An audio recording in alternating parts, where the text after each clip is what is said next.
Hey guys, welcome to the Field of 68 YouTube channel. If you like what you see here, hit that subscribe button and you'll get more college basketball content just like this. For the first time since 2019, and just the fifth time since the tournament expanded in 1985 to 64 team, now 68 team format, you've got the top two seed lines are unscathed. In the East, you get UConn and San Diego State. Then you get Illinois and Iowa State. So you've got 1 and 5, rematch of a national championship game, then the best offense in the country analytically in Illinois, the best defense in the country analytically in Iowa State. Let's go in the West. North Carolina and Alabama. You get two elite offenses in the West. Arizona and Clemson.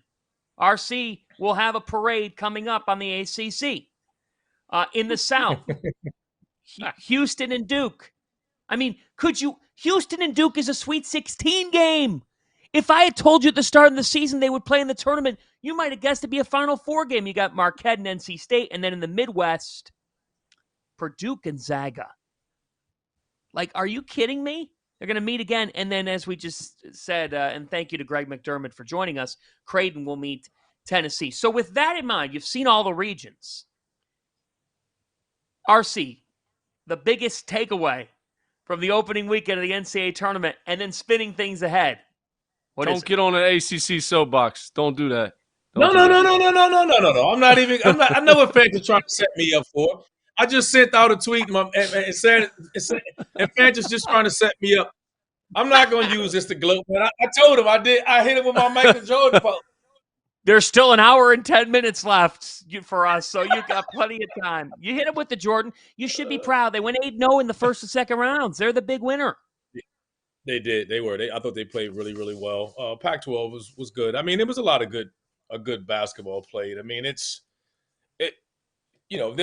too many other things to talk about. I think it's the success the ACC has always had. They did get 5 teams in. I think some people are going as they should have got 7 or 8. Slow down, calm down. I thought Pitt was one of those teams playing really well. Wake needed to win another game or two in the tournament, and they didn't. And they didn't get in. So, I just think this is just ammunition for what everyone talks about that. There just needs a little bit more respect during the course of the year. So there's a little bit of overreaction on both sides of it. Coach, where do you stand? First of all, Mark Few, Gonzaga. Let's just make sure we say it right because a couple times on the Field of 68 I haven't pronounced Gonzaga right, and Gonzaga fans tweet at me. I mean, what a remark! Like, is the guy ever not in the Sweet 16? I mean, we talk about streaks. He's never not coached in the tournament. Ever. It's the dumbest one I made all year, and I apologize. I'm apologizing to Matthew. I'm apologizing to you. What an idiot I was. I fell for – I drank the Kool-Aid. I was just looking at them. I literally was looking at my bracket going – I was just trying to pick an upset. I was like 5-12 is usually where the upset is. I'm like, McNeese State's going to get – We got blinded by McNeese. Over 30 wins. Willie Wade. The game started, I looked and was like, I'm an idiot. And Few said it, too, in his press conference, that he was using that to fuel the fire, and he thinks that everyone picking McNeese to beat them was part of the reason that they played so well. His team responded. So let me start there. Just absolutely remarkable. 9 straight Sweet 16s. You know, what was it, 6 weeks ago they were on the bubble before they went into Rupp Arena and took it to Kentucky? Like, they were on the bubble, and the guy's in the Sweet 16 again. So if he's in the field, which he's going to be in the field every single season, he's proven that as a head coach, you might as well just put them in the Sweet 16 on your bracket. Don't ever pick against Gonzaga. But to me, the matchup, when you look at the bracket right now, and we just had Coach McDermott on, that's the one, man. Tennessee and Creighton, that's the one. Woo. That's the one. I see. That's the thing. I don't know if there is a matchup that you can say. I think the storylines that we have heading into this round of Sweet 16 are some of the best that you could ever ask for. I mean, in a round of 16s, you got. I don't think it's close. I think the stories of the Cinderella teams, like NC State, so to speak, they're not a Cinderella team. This isn't I mean, this is the best of college basketball. Some of the best coaching, some of the best styles. I mean, we're going to sit here and go the runner-up national championship game. You know, whether you think they're on an even path or not, it's just you better believe them kids in San Diego are going to come out. They're coming out ready to play. Like, they're going to get their best punch, right? Illinois, the Illini and their offense, their offensive attack, Iowa State, the way they defend UNC and Alabama. Like, are you kidding me? And then Clemson with against Arizona, and with the potentially having the Caleb Love story reverse NC State. I mean, come on, Houston, Duke gets a chance. Everybody's been questioning Duke's toughness all year long, saying they're soft, questioning Duke's stuck. They got a chance now to come out and say, this is the toughest team in the country. We're going to find out about Duke.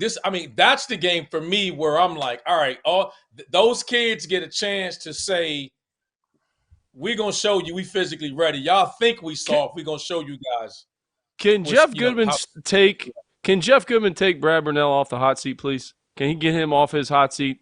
Hasn't he been on the hot seat every single year, every single season?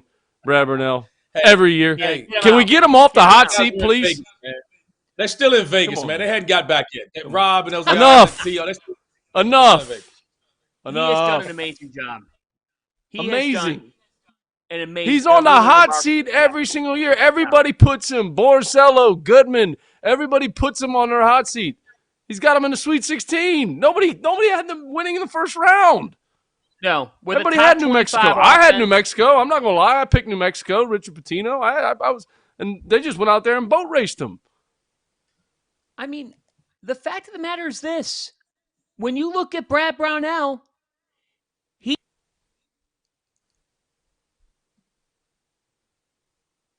Did I lose you, Fanta? I think you muted yourself. That's okay. You got fired up, Fanta. Come on. I like it. He's getting fired up, RC. Hey, I'll go with this. Even the matchup, the next round with Purdue, we stopped there. Purdue and Gonzaga. Yeah. Like, I feel like that matchup is big. I mean, Gonzaga's just ninth Sweet 16 in a row against Purdue. Hadn't really been tested, but again, I love the matchup for both teams. And then Creighton and Tennessee, that's going to be a rock fight. I think whoever gets to 61st wins that. The matchup with Colt Brenner. Adu, I mean, it's just a lot. I think it's the one that concerns me the most from a style, though. I will say this: when we look at him, I would go south, and I think it's Marquette and NC State. Yeah, and I wanted to get your take, RC, on that because you followed NC State and you cover NC State. Like, what is this run that they're on? Is there something that you feel like has changed for them in their team? Is there something Coach Keats is doing differently, or has this been there the whole? I mean, this is remarkable. 5 games in 5 days, and now have themselves in the Sweet 16. Is there anything you feel like has changed? I always say Keats has a style about how he needs to play to be successful, and he can run guards in there. And no matter if you're a guard, I think he's a guy you'd want to play for. He's going to demand for you to defend, but he's going to put you in a bunch of offensive situations and let you go. And it takes him. I think every team changes when you add all these different parts, right? And he lost Jarkel Joyner, he lost Tarquavian Smith last year, and I think having those guys, the team was different. And you can't, DJ Horn's been incredible for these guys. He's been playing at an all-conference level for them on the offensive end. He's coming, he's worn down. Jaden Taylor's coming in, another excellent defender, but he, taking him time to adjust a little bit.